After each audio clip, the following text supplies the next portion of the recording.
HighBridge, a division of Recorded Books, presents The Accusation, Blood Libel in an American Town, by Edward Berenson. Read by Boehmer. Prologue. A child disappears. On Saturday, September 22nd, 1928, 4-year-old Barbara Griffiths strayed into the woods surrounding Massena, New York, an upstate village overlooking the broad St. Lawrence River. Barbara's mother had sent her to look for her older brother, Bobby, who was playing with friends. At 6 p.m., Bobby came home for dinner, as he always did, but without his sister in tow. Alarmed, the children's father, Dave, told Bobby and his gang to fan out around the town while he headed into the woods. When Dave failed to locate his daughter, he alerted the Massena police, whose chief sounded the fire horn to summon the town's volunteer firefighters to the Griffiths' house. From there, the uniformed men organized a massive search for the missing girl. By 7 p.m., some 300 people were combing through dozens of homes and ranging deep into the forest. The hunt for the missing child continued through the night and into the following day. To no avail. By mid-afternoon on Sunday, Barbara still had not been found. Her parents were frantic and the townspeople on edge. Everyone knew Barbara, who was an adorable post-toddler and wise beyond her years.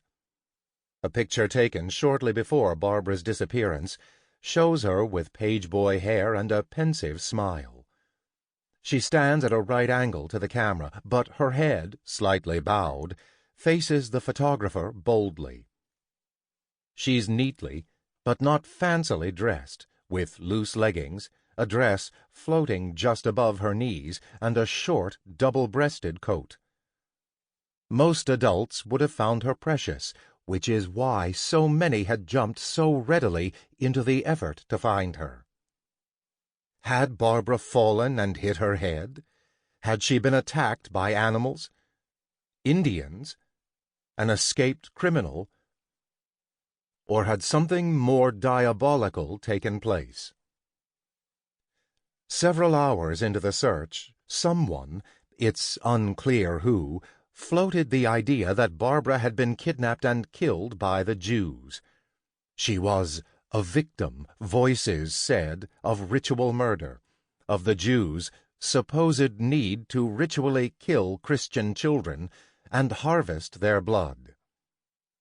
The legend of ritual murder, one of the ugliest and most persistent features of the anti-Semitic imagination, first emerged in medieval England.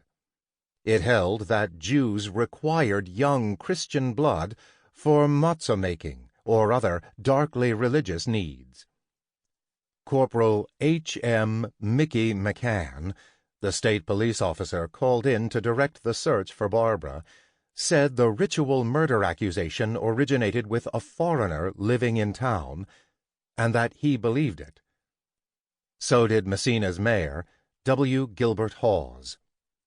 Beyond these accounts, other reports maintained that local firefighters belonging to the Ku Klux Klan, much revived in the 1920s, had launched the ritual murder accusation, and still others claimed that the foreigner in question was one of the many French Canadians employed at Massena's huge Alcoa aluminum plant. In any case, the accusation of ritual murder suddenly took hold. The mayor, state police officers, and hundreds of villagers discarded every other scenario except the notion that the Jews had killed Barbara Griffiths.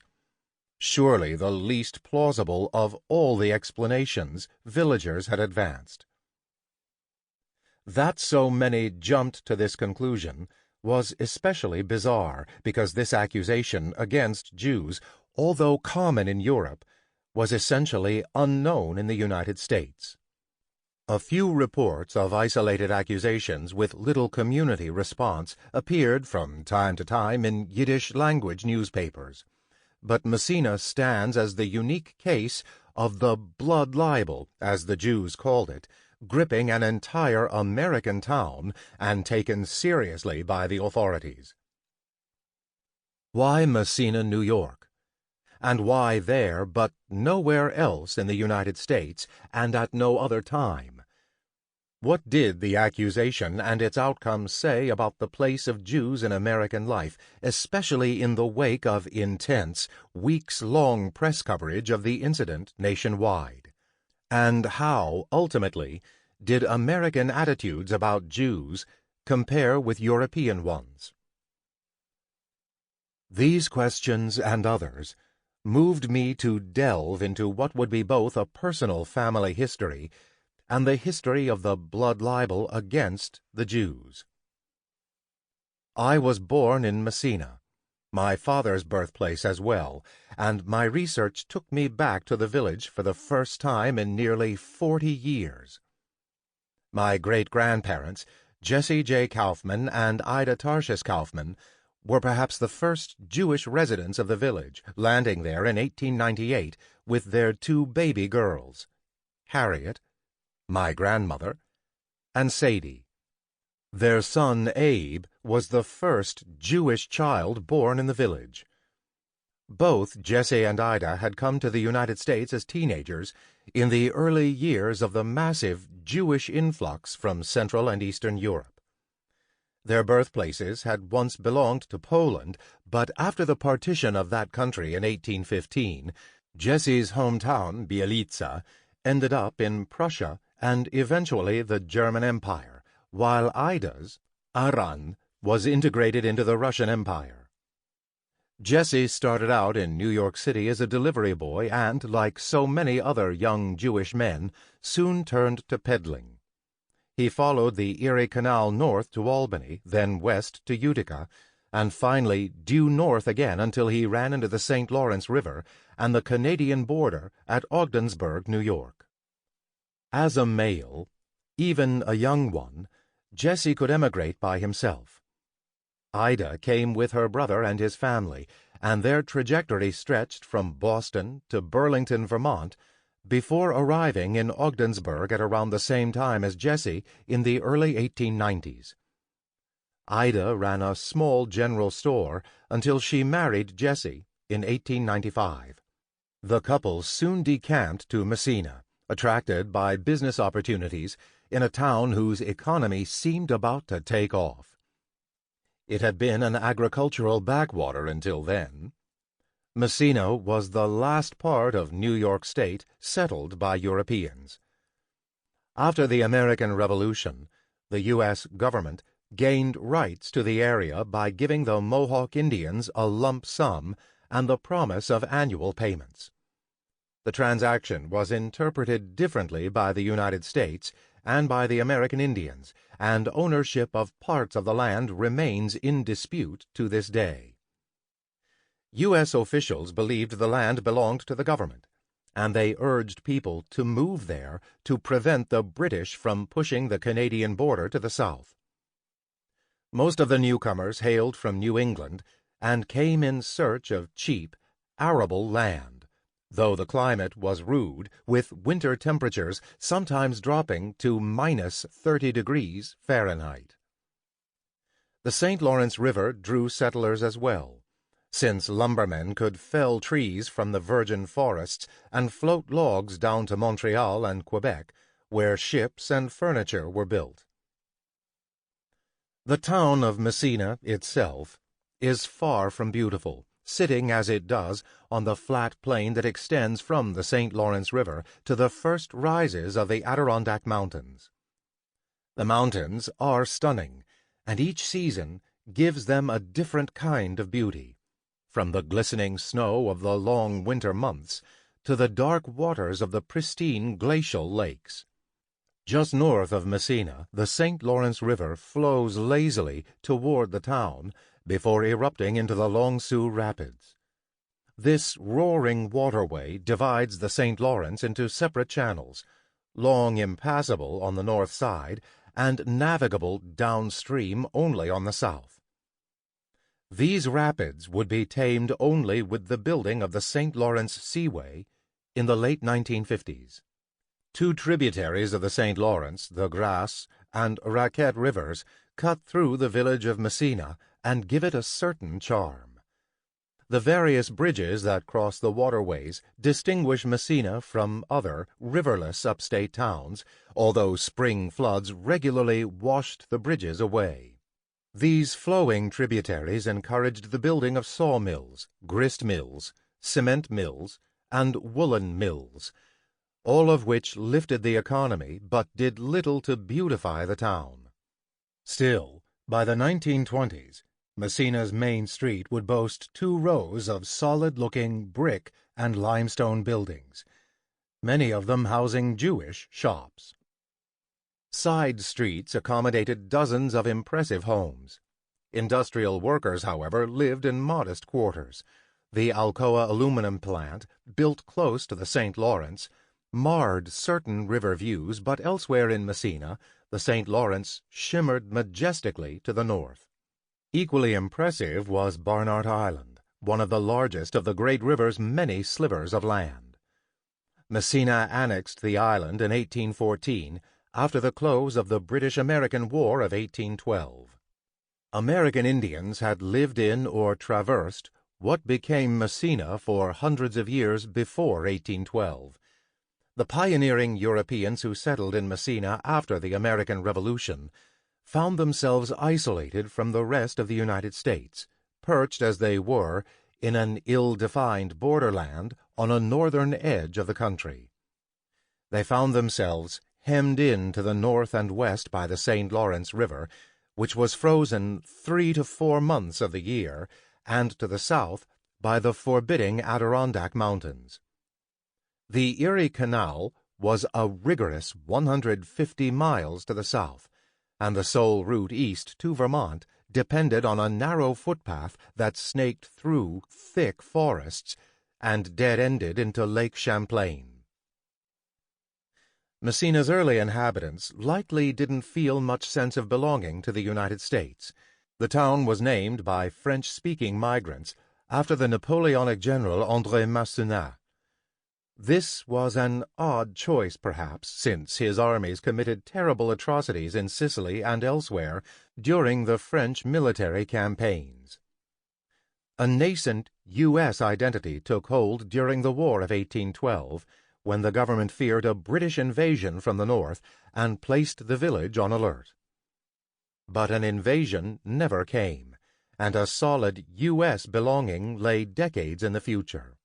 The historian Pierre Birnbaum has argued that in Europe, ritual murder accusations occurred in isolated or liminal places situated beyond the centralizing reach of the nation-state.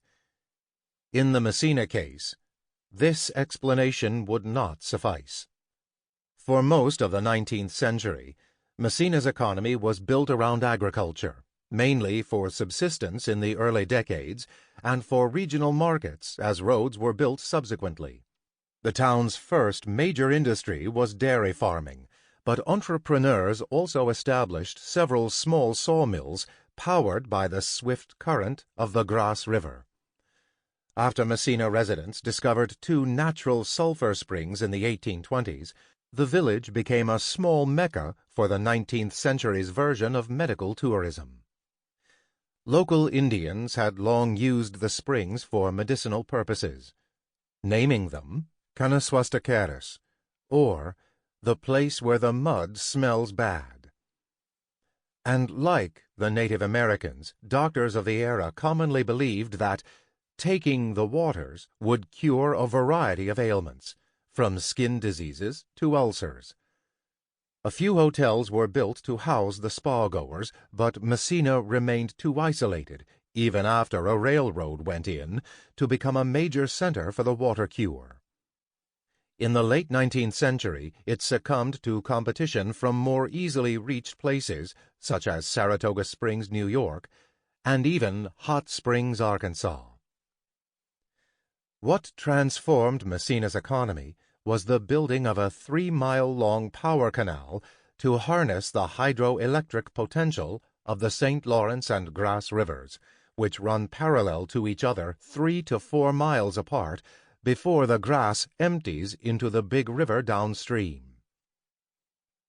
Since the St. Lawrence sits nearly 50 feet above the Grasse, engineers realized that by building a canal that sloped downward from the higher river to the lower river, they could capture the power of the St. Lawrence's water as it dropped to the Grasse River below.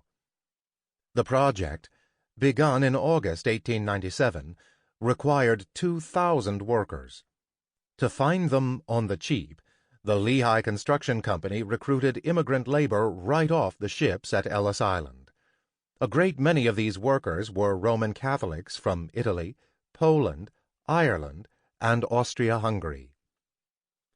The canal's powerhouse contained what was then the largest collection of electricity-generating machinery in the world, and it attracted the interest of the Pittsburgh Reduction Company, later known as the Aluminum Company of America, or Alcoa. This firm was the United States' first aluminum processing concern, having set up shop in Pittsburgh in 1888.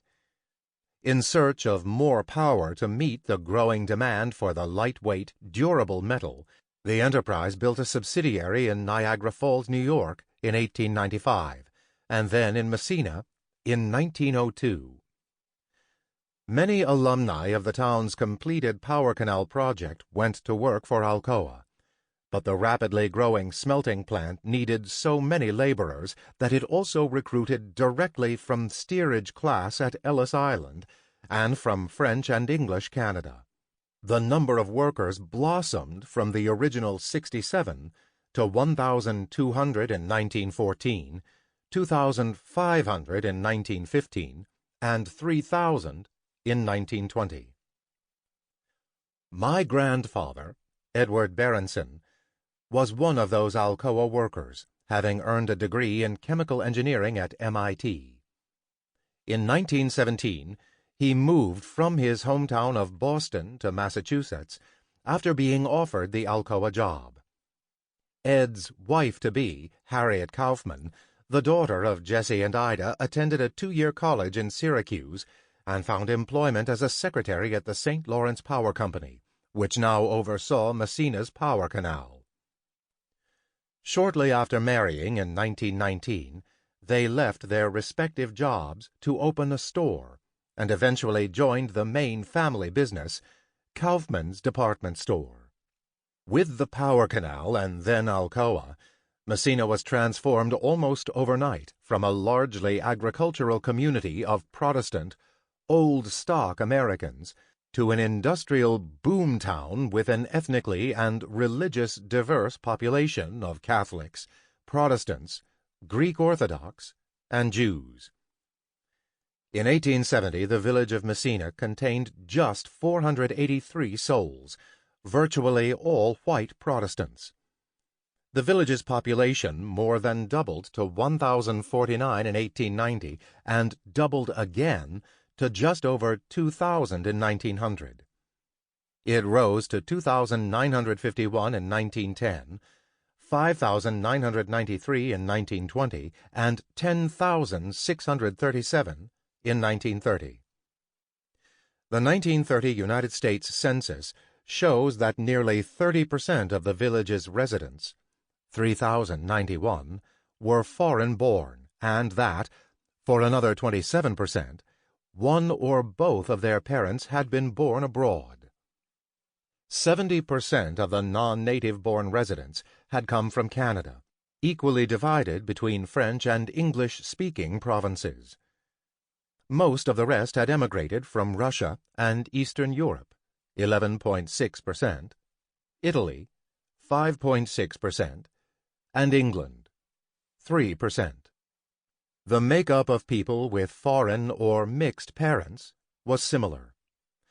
Many of these immigrants had not become U.S. citizens by 1930, with about half of Massena's adult inhabitants still aliens at this time.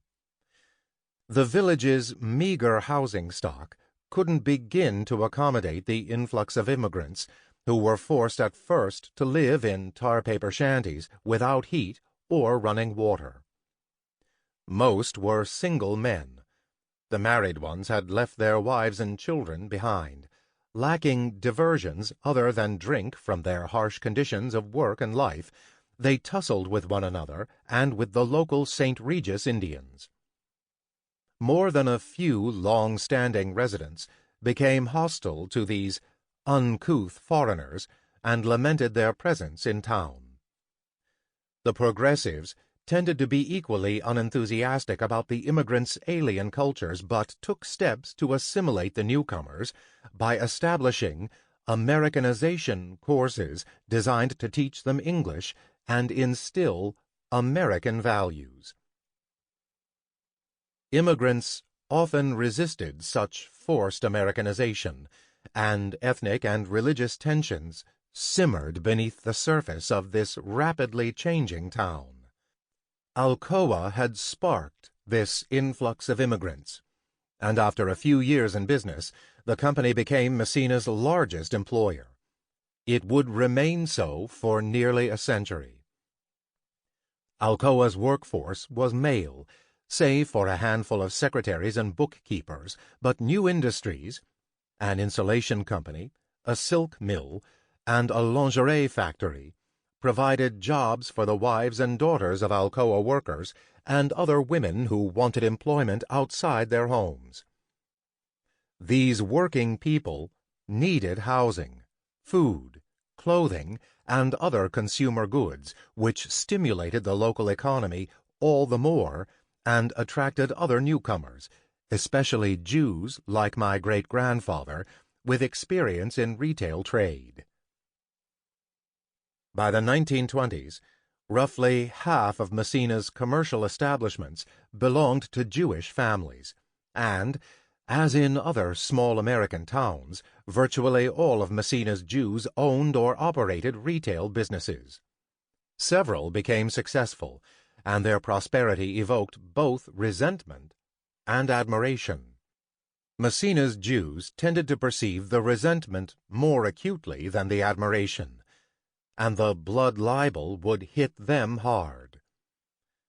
The ritual murder accusation, the 102-year-old Alice Rosen told me, convinced Massena's Jews, she was 16 at the time, that a pogrom was imminent. Like Rosen, Doris Robinson, aged 94 at the time of our interview, ended up in Massena because her father had fled anti-Jewish discrimination in Russia.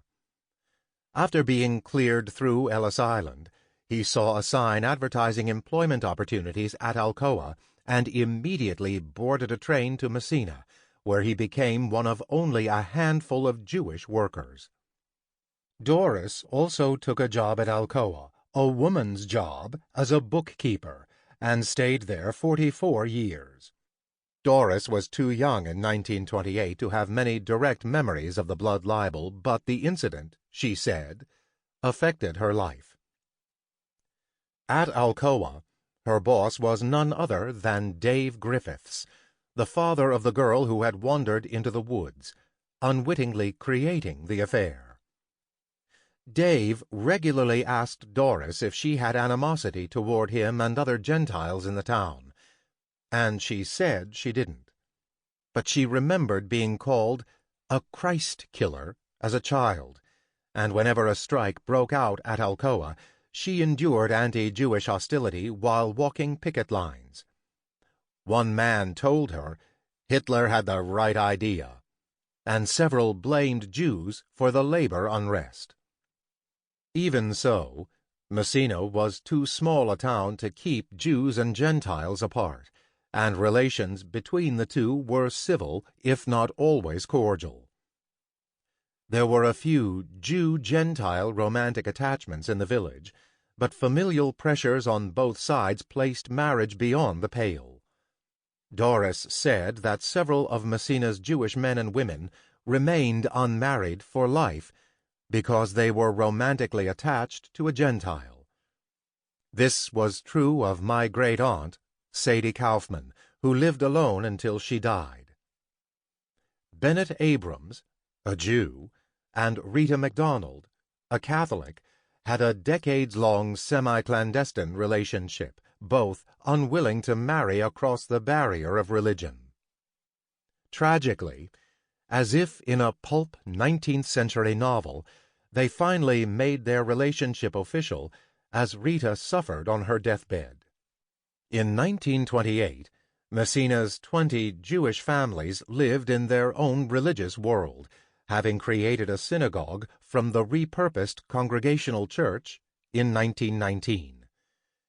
Until then, the town's devout Jewish men had conducted their own services in an old village lodge.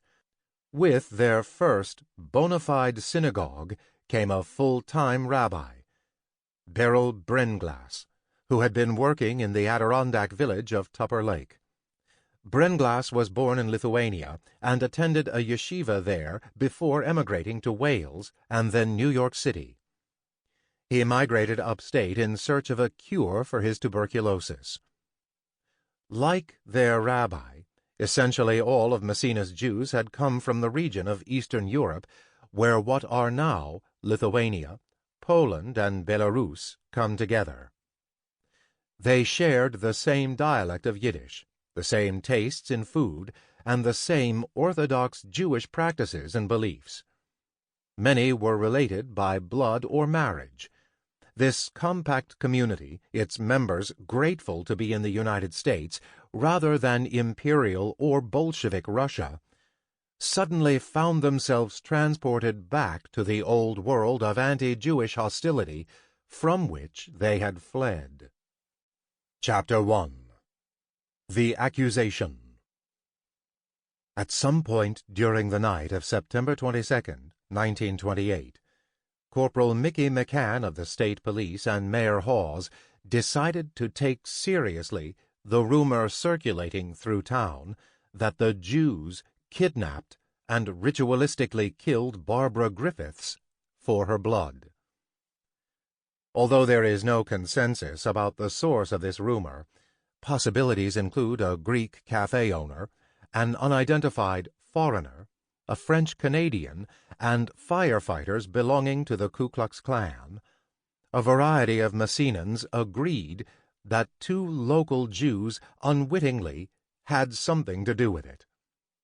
One was Willie Shulkin, the 21-year-old son of Jake Shulkin, president of Congregation Adat Israel. For reasons never made clear, McCann resolved to interview Willie late on Saturday night. When asked about Jews and ritual sacrifice, Willie seemed to suggest it might occur, but his comments were so rambling and incoherent that the state trooper decided he was of low mentality and released him to his parents. Willie was known for behavior problems and trouble in school. Today, he might have a diagnosis. Bipolar disorder, perhaps, or autism spectrum disorder, but back then he was simply considered retarded or strange. When Willie told his parents he had been questioned about ritual murder, they became alarmed and quickly warned other members of the Jewish community that a blood libel might be brewing. Massena's Jews were intimately familiar with both the ancient and recent history of this scurrilous and dangerous charge, and they decided to seek help. At about 10 p.m., Jake Shulkin telephoned Lewis Marshall, president of the American Jewish Committee and perhaps the most visible American Jewish figure. The conversation lasted for more than an hour, and both Marshall and Massena's Jewish leaders decided that the ritual murder accusation threatened the safety and possibly the lives of the upstate town's Jewish families. It was, as Shulkin put it, an urgent, national affair which required Marshall's intervention. The Jewish leader dispatched the journalist Boris Smolar of the Jewish Telegraphic Agency to Massena to cover the story. Meanwhile, Dave Griffiths, along with police officers and firefighters, friends, neighbors, and some 300 other members of the community continued to hunt for Barbara. In a town of 10,000 inhabitants, this was a large search party. David and Marion Griffiths, both 39 at the time of Barbara's disappearance. Sample complete. Ready to continue?